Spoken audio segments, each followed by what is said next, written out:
Hello fellow racers, welcome to the track guide of the British F1 circuit in Silverstone, a circuit built in 1947.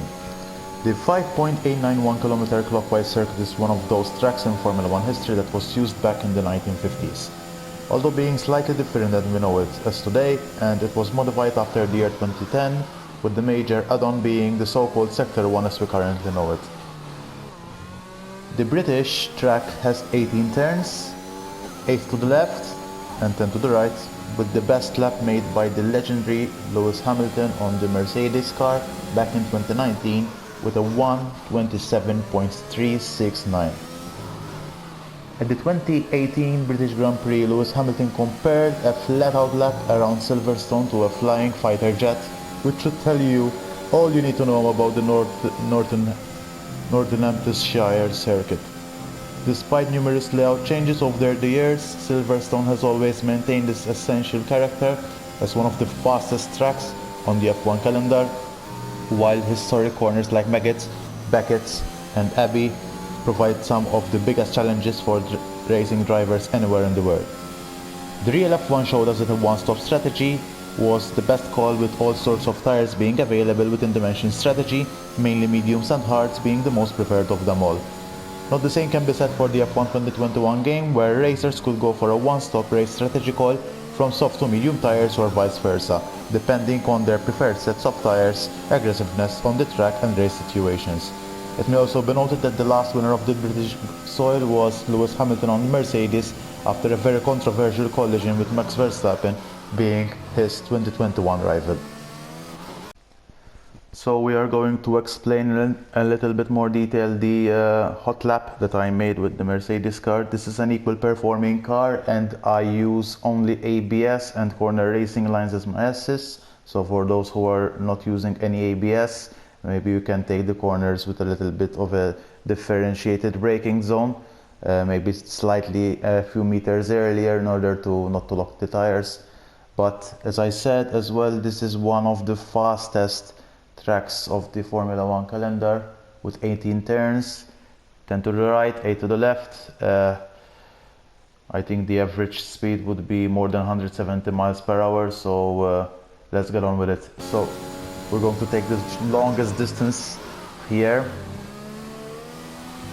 short shifting to gear 4, longest distance possible without making the car spin, and we start the hot lap. We go into the Hamilton straight and then into turn 1, cutting to the inside as much as possible without invalidating the lap, taking the shortest distance towards this turn, downshifting to gear 3, and beyond this point we short shift into gear 4. As you have seen, the flow of the car is very important. With this light snap you will lose a lot of time, so here we cannot go flat out on the throttle, but almost throttling it to the full, but not fully on the throttle, until the braking zone, where we're going to downshift into gear 2, then short shift into gear 3, again short shift into gear 4 when the car is basically almost straight, so that the car doesn't spin, and beyond that we could go to the first DRS zone. So short shifting into downshifting into gear 2, short shifting into gears 3 and 4, and beyond this point we're taking the shortest distance possible, turning on the DRS towards the Brooklands turn. Now at the 30-meter mark, of course I'm using ABS assist, so at the 30-meter mark what I'm going to do is that I'm going to attack the corner by turning in and downshifting into gear 4, keep the flow going, and then short shift into gear 5 until the next braking zone.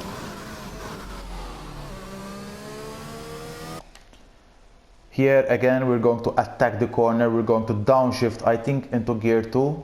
It's possible that you can only downshift into gear 3 as well, as long as the flow keeps going. This is one of the hardest corners to take for the circuit, because you can easily snap your car and have it sideways or spun out of the track. So downshifting into gear 3 in this case, keep the flow going, getting to the throttle as early as possible, taking the shortest distance now out of the Copse corner, the famous Copse corner where the collision between Hamilton and Max Verstappen occurred, taking it flat out without exceeding the track limit or spinning the car, and now we are arriving at the Beckett sequence of corners. I have stopped it here so that I can explain exactly how we're going to take these corners. My kind of approach towards these corners are that in this particular corner, take it flat out. In this part, I'm still on flat out, I'm still fully on the throttle, but I'm still downshifting one gear. As you can see, I have downshifted into gear 7. The car will be fully on the rev, so you will hear that screaming noise of the car. However, I wouldn't suggest that you keep on gear 8 here, because you will lose a lot of steering, so you will understeer a lot with gear 8, provided this sequence of corners. But with gear 7 you get the right amount of steering that you need. And of course we're going to take as much of the inside curb as possible without invalidating the lap. The same can be applied here. So at one point here I'm going to downshift into gear 6, just a slight brake, just a very slight brake. So for those that are not using ABS will be a little bit more difficult, because rather than putting a slight brake you will need to lift for a little bit more time and then downshift into gear 6, so that you get more turn, more traction for the car, and you approach the corner more efficiently, as you have seen. And this corner, the next corner, I'm going to apply a little bit more brake, downshift into gear 5 and attack the inside corner as much as possible. Here the Beckett's corner, I'm going to attack it as much as possible with gear 5, almost going beyond the track limits, but I don't.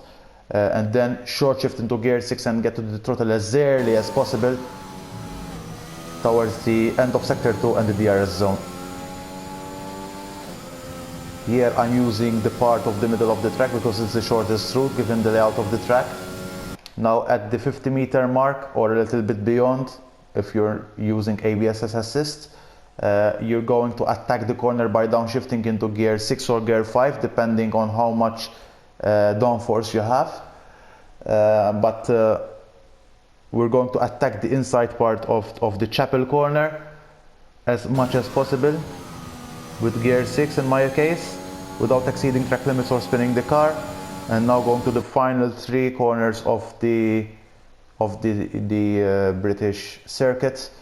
I believe that at the 75-meter mark I'm going to downshift into gear 3, attack the curb, kiss the curb, and keep the flow going. This is all about the flow. So from gear 3 I will keep the car with the flow until the penultimate corner. I'm going to short shift into gear 4, again keep the flow going without making the car spin. It's so easy that the car spins there, so you would need to keep a good flow, a good traction level from your end.